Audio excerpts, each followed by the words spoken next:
ada saham konglomerasi lain yang masuk ke dalam konstituen MSCI, yaitu DSSA dan Cuan. DSSA Pak, dari MSCI dan FTSE itu berhasil membawa inflow foreign direct investment sebesar kurang lebih 11 triliun. Dan ternyata secara fakta, kalau kita tarik 10-20 tahun ke belakang, dana investasi yang bersifat pasif ternyata lebih perform Pak daripada yang loncat sana loncat sini. Narasi 1 tahun ini tuh memang ke arah situ Pak, MSCI dan FTSE. Nah, pertanyaannya adalah MSCI ini kan udah ada sejak lama Pak. Sejak tahun 89 aja udah ada. Kenapa ramainya di tahun 2025? Nah, ini start dari saham, saya sebut nama saham boleh kali Pak ya, DSSA dan Cuan. Nah, jadi di Maret itu kita keluar 3 konstituen. Menyedihkan Pak, kita punya 22 konstituen, kita keluar MDKA, INKP, dan Unilever. Itu blue chip kita tahu, dan itu salah satu saham kebanggaan kita selama sudah 10 tahun kurang lebih. Ketika mereka keluar, ternyata ada saham konglomerasi lain yang masuk ke dalam konstituen MSCI, yaitu DSSA dan Cuan. DSSA Pak, dari MSCI dan FTSE itu berhasil membawa inflow foreign direct investment sebesar kurang lebih 11 triliun. 11 triliun itu nilai yang cukup besar. Cuan itu 3 triliun something. Jadi total dari 2 saham ini 15 triliun masuk. Nah, saya melihat Pak, atau mungkin bukan saya melihat sih, konglo lain melihat, wah, ini mereka dari dengan kapitalisasi saham seperti ini bisa mengundang investor asing untuk berinvestasi ke mereka. Lalu muncullah saham-saham yang lain Pak. Muncul brand yang masuk, kemudian ada BRMS. Dan tahun depan peluangnya tuh masih cukup besar Pak. Jadi shifting MSCI atau index play di tahun 2025 itu terjadi. Alasannya juga kenapa baru di tahun 2025? Karena di tahun 2023 Pak, jumlah investor pasif jauh lebih besar daripada investor aktif. Ini data dari seluruh dunia. Jadi di seluruh global, di jumlah pensiun fund, kemudian dana pensiun, kemudian mungkin boleh dikatakan kayak dana pensiun atau dana orang-orang yang udah tua Pak di Amerika, di Eropa, di Jepang, mereka nitip nih dana mereka di ETF, kemudian nitip di fund manager. Nah, jumlah fund manager yang tindakan investasinya tuh pasif, crossing Pak. Dan ini sudah crossing pertama setelah 20 tahun. Crossingnya tuh di tahun 2023. Nah, sementara pasif fund itu mereka nggak ngelihat begini Pak. Kalau kita kan investasi, wah Bank Mandiri dividennya gede, BCA kecil, kita jual BCA, kita pindah Mandiri. Wah, kemudian ini ternyata data PMI bagus, kita bisa masuk ke sektor consumer gitu. Itu kan aktif, kita aktif menganalisa. Kalau pasif fund, indeks masuk apa dia ikutan. Dan ternyata secara fakta, kalau kita tarik 10-20 tahun ke belakang, dana investasi yang bersifat pasif ternyata lebih perform Pak daripada yang loncat sana loncat sini.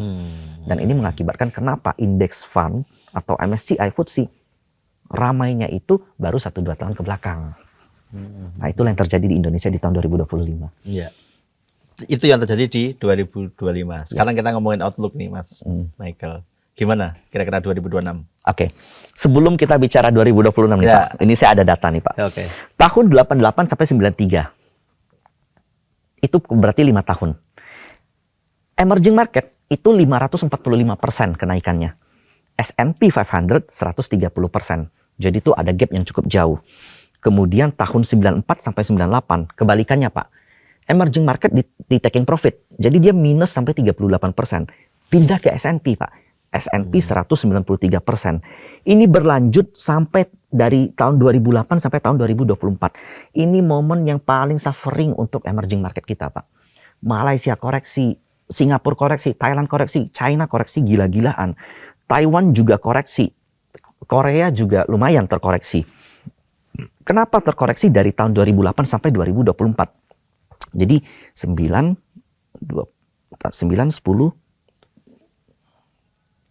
belasan tahun Pak. Belasan tahun kita kalah dengan S&P 500. Kenapa? Karena bursa di Dow Jones, di Nasdaq, di Eropa, itu company-company mereka benar-benar perform Pak. Karena mereka tech leader. Semua uang yang ada di dunia berebut untuk kue mereka, masuk ke mereka. Dan ini mengakibatkan gap yang lebar juga Pak. S&P 2008 sampai 2024 itu performnya 460%. Emerging market hanya 30 8%. Jadi lebih dari 10 kali lipat, Pak. Tahun 2025, penutupan ini tahun pertama dalam sejarah sejak tahun 2008 dari subprime mortgage, Pak. Kita menang dari S&P. Tahun ini ya? Tahun ini. Dan biasa siklus ini, Pak, terjadi cukup panjang. 5 tahun sampai 20 tahun. Jadi gimana tahun 2026? Yeah. I think emerging market is just the start. Karena kita tahu apa yang terjadi di Amerika. Nah, saat ini mungkin kita saat ini sedang masih melihat Dow Jones dan Nasdaq naik, koreksinya baru sedikit. Nah, Nasdaq saya ambil contoh, Pak. Banyak orang bilang bursa IHSG kurang efisien. Kenapa? Karena yang naik mah saham-saham konglo aja katanya. Faktanya, Pak, di bursa Amerika 449 saham itu market cap-nya 22 triliun US dollar. 7 saham Magnificent Seven yaitu Nvidia, Apple, Microsoft, Google, Amazon, Meta, Tesla itu 22 triliun US dollar juga, Pak. Jadi 7 saham menyamai 449 saham yang lain. Market cap. Jadi sebenarnya memang terjadi timpang yang cukup jauh juga untuk bursa luar. Dan kita ketahui sendiri bahwa tech leading ini udah cukup banyak yang memproyeksikan bahwa tech itu ada potensi terjadi bubble. Nah, ketika tech terjadi bubble, ini beresiko untuk bursa luar, Pak. Karena saat ini kalau saya lihat data yang saya punya, Pak, rata-rata retail yang ada di Amerika itu 72% itu punya stocks market. Dan 40%, Pak, kekayaan mereka itu ada di pasar modal, di equity, di saham. Nah, bayangkan kalau seandainya dengan kepemimpinan Trump seperti ini, kemudian ada potensi tech bubble, boom, koreksi. Maka akan terjadi biggest correction yang terjadi di Amerika. Di Amerika biggest correction, kemungkinan lari ke sini. Must be. Karena musuh dari negara maju, negara berkembang. Kalau negara berkembang lagi maju, kalau negara maju lagi naik, negara berkembangnya ditinggalin, Pak. Dan itu yang terjadi di 2008 sampai 2024. Nah, ini tahun pertama 2025 di mana negara berkembang mulai mengalahkan S&P. Nah, apakah ini bakal terus? Menurut saya, iya. Gitu. Optimis ya, jadi optimis, Pak.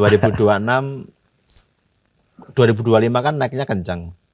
2026 kira-kira seperti apa? Justru bisa lebih kencang lagi, Pak. Alasannya kenapa? Karena era kepemimpinan Pak Purbaya itu kan September ya. September, Oktober, November. Ya, itu belum 1 kuartal atau 1 kuartal lah maksimal.